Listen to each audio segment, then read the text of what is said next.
Hi friends, நம்ம ஈராட் மூவிஸில் மதகஜ ராஜா எப்படி இருக்குன்னு பார்ப்போம். இதில் விஷால், சந்தானம், அஞ்சலி, சோனு சூட் நடிச்சிருக்காங்க.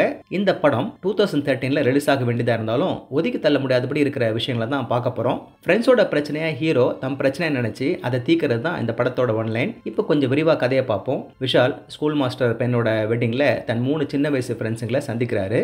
அதில் சடகோபன் ரமேஷ் வேலையிலேருந்து சஸ்பெண்ட் ஆனவரனும் இன்னொரு ஃப்ரெண்ட் நிதின் சத்யா பிஸ்னஸில் லாஸ் ஆகி தவிச்சிட்டு இருக்காருன்னு தெரிஞ்சுக்கிறாரு. பல பிஸ்னஸில் நடத்திக்கிட்டு மாநிலத்தையும் டெல்லியும் தன் கட்டுப்பாட்டுக்குள்ள வச்சிருக்கிற சோனு சூட்னால தான் இந்த நிலைமைக்கு காரணம்னு தெரிஞ்சுக்கிறாரு. இப்போ விஷால் எப்படி அந்த மீடியா பேரனை எதிர்த்து தன் ஃப்ரெண்ட்ஸை காப்பாத்துறான்னு தான் இந்த படத்தோட மீதி கதை. ஃபர்ஸ்ட் ஆஃப் முழுக்க முழுக்க சந்தானத்தோட காமெடியோட ஒரு சாதாரண மனுஷனுக்கும் கிங் மேக்கருக்கும் இடையிலான மோதலை சொல்லுது. செகண்ட் ஆஃப் கொஞ்சம் ஆக்ஷனோட சீரியஸா போகுது. இயக்குனர் நிறைய குடும்பங்க வசிக்கிற குடியிருப்புல ஆஃப் சாரி கட்டி இருக்கிற ஹீரோயின் அடல்ட் காமெடிக்கு தோதா ஒரு கிளாமர் கேர்ள்னு ஹீரோ காமிச்சிருக்காரு. இந்த மாதிரி செட்டப்புக்கு விஜய் ஆண்டனி எல்லா ரகமான மியூசிக்கை போட்டு கேட்கறதுக்கு நல்லா இருக்க மாதிரி பார்த்துக்கிட்டாரு. அதை சுந்தர் சி கலர்ஃபுல்லாகவும் எடுத்திருக்காரு. சந்தானம் பீக்கில் இருந்த நேரம்னு படத்தில் நல்லாவே தெரியுது. அதுக்காகவே சுந்தர் சி கதையை எங்கேயுமே சீரியஸாக கொண்டு போகல. இதனாலேயே வில்லனுக்கும் ஹீரோவுக்கும் நடக்கிற மோதலை பெருசாக போகாதபடி பார்த்துக்கிட்டாரு.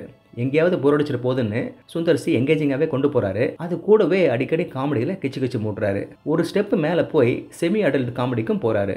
இந்த அடல்ட் கிச்சு கிச்சுக்கு ராஜா கிட்ட கோபமா இருக்க அவர் காதலியா வர அஞ்சலியையும் கிளாமர் கேர்லா வர வரலட்சுமி சரத்குமாரையும் கிணத்துக்குள்ள இறக்கி விட்டுறாரு.